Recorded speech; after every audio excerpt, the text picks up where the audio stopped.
I really don't want to do this. But we are quitting caffeine for 7 days. So as you guys may or may not know, for the past couple of months, I have been pretty much addicted to caffeine. So I've been drinking coffee, energy drinks, pre-workouts pretty much almost every single day. And it's gone to a point now where, I mean, initially the effects were awesome. I mean, the caffeine hit me right away. It was such a good feeling. I felt so productive. I felt so energized. But over time, I feel like I started to rely on it a bit more. And I'm at the point now where nothing really gets me going anymore. So therefore, I will be quitting caffeine for 7 days. Coffee is a darkly colored, bitter, slightly acidic, and has a stimulating effect in humans, primarily due to its caffeine content.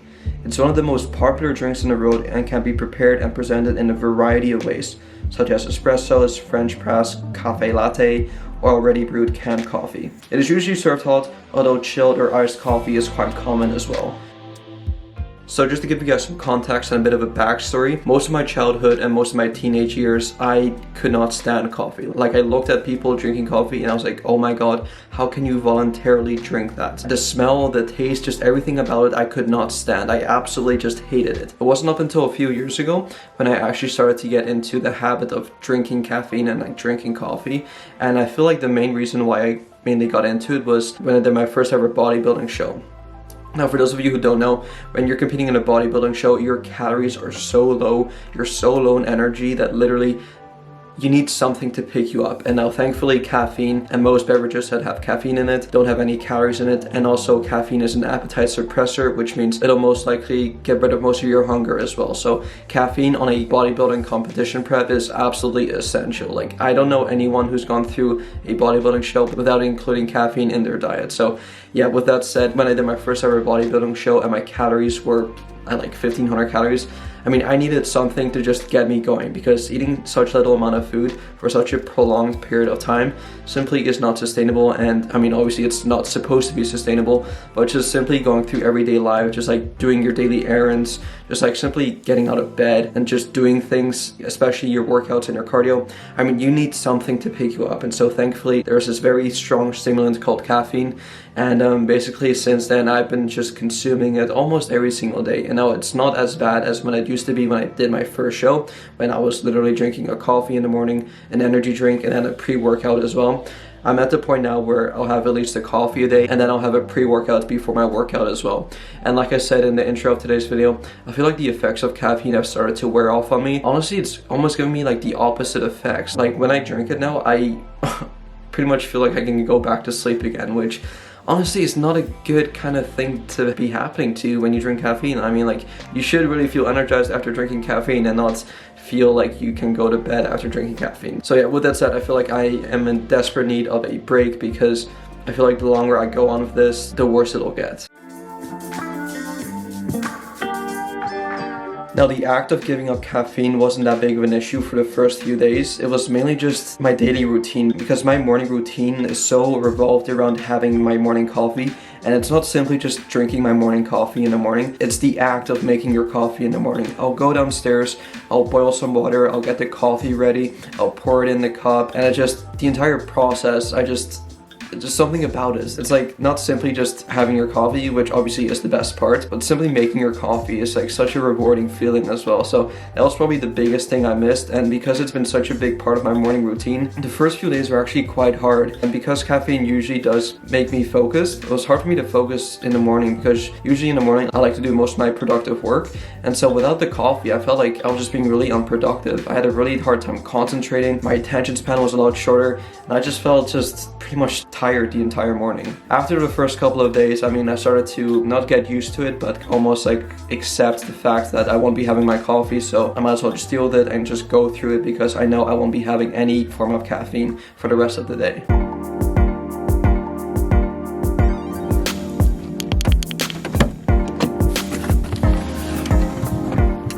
Alright, so one of the things that I was most worried about was my workout. So because obviously I've been taking pre-workout drinks usually before every workout I do, and obviously like I have started to rely on my pre-workout drinks before doing my workout, which again isn't an ideal situation to be in. And so thankfully a lot of companies do make non-stim pre-workouts. So basically pre-workouts, they have everything in it that normal pre-workouts have except for the stimulants, aka the caffeine. So that's what we got right over here. So absolutely no caffeine in here.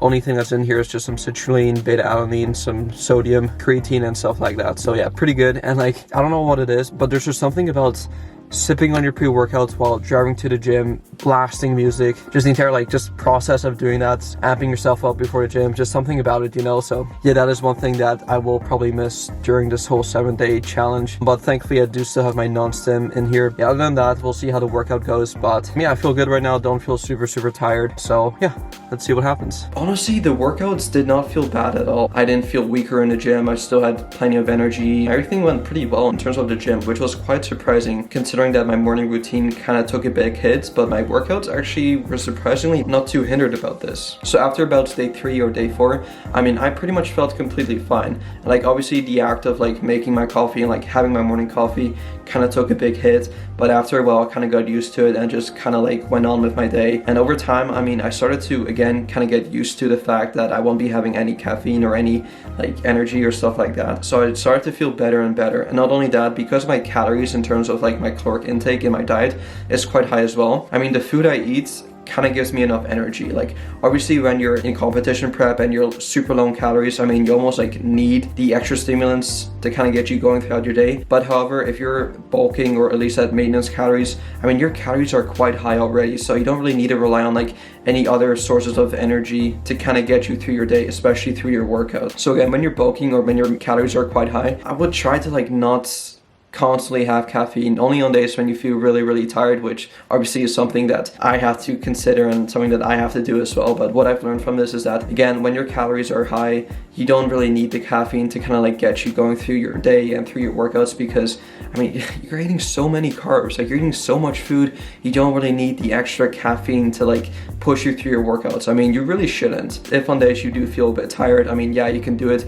but I wouldn't constantly rely on it. Another thing that I've noticed from quitting caffeine, and I actually felt this pretty immediately, is that my sleep improved dramatically. I mean, the moment I went in my bed, usually it takes me like a while for me to fall asleep, but ever since I quit caffeine, and we're on like day 4 now, I've just like passed out immediately, which is super nice. And not only that, I haven't been waking up in the middle of the night as much either, because I used to get up at least once every single night, whereas now I am still just to go pee, but then right when I get back to bed, I fall back to sleep immediately, which is unreal because I've never really had this happen to me before, because usually again it takes me a while to like fall back asleep again, which honestly is quite annoying. But yeah, I just feel like my sleep quality has improved so much, and I feel like because the half-life of caffeine is like what, 5 or 6 hours, and then the quarter life of caffeine is like 10 hours. So by the time I go to bed, I mean, there's still a bit of caffeine in my body as well, whereas now there's absolutely nothing in my system. And again, my sleep has just improved so much. I feel like my REM sleep as well has just improved dramatically. My dreams as of lately have been insane as well. Like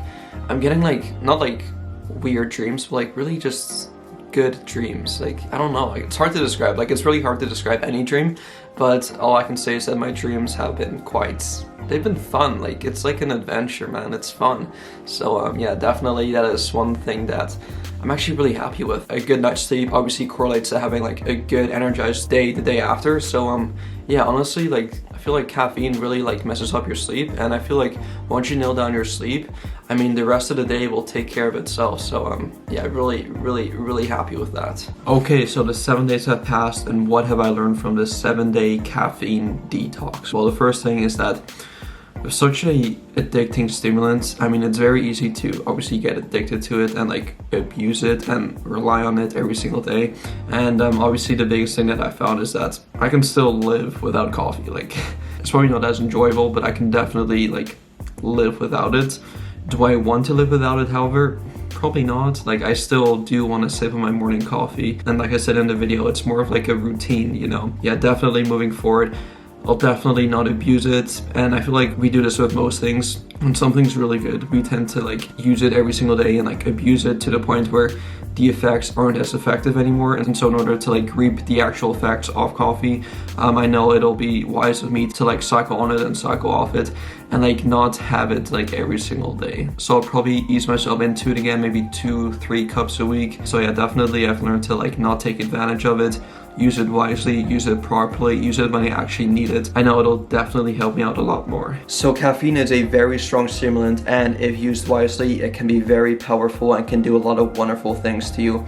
If, however, you abuse it and use it every single day and use too much of it every single day, it can start having negative effects such as losing your sleep or not being as productive. So with that said, if you guys have gotten to the stage where I was, where I pretty much just relied on it every single day and built a super high tolerance towards it, I would suggest just cycling off it for at least a week and kind of like resensitize your body to it, because again, the more you use it, the less of an effect you get, and you don't really want that. You pretty much want to use the least amount while giving you the most effect. So yeah, definitely something to consider for the future, but I'll definitely not abuse it anymore. Not happening unless again I do another competition prep, but that's a different topic for a different video. Anyway, with that said, if you guys enjoyed this video, please be sure to go give this video a thumbs up. I would highly appreciate it. Subscribe to my channel if you're new, and I'll see you guys in the next one. Peace out.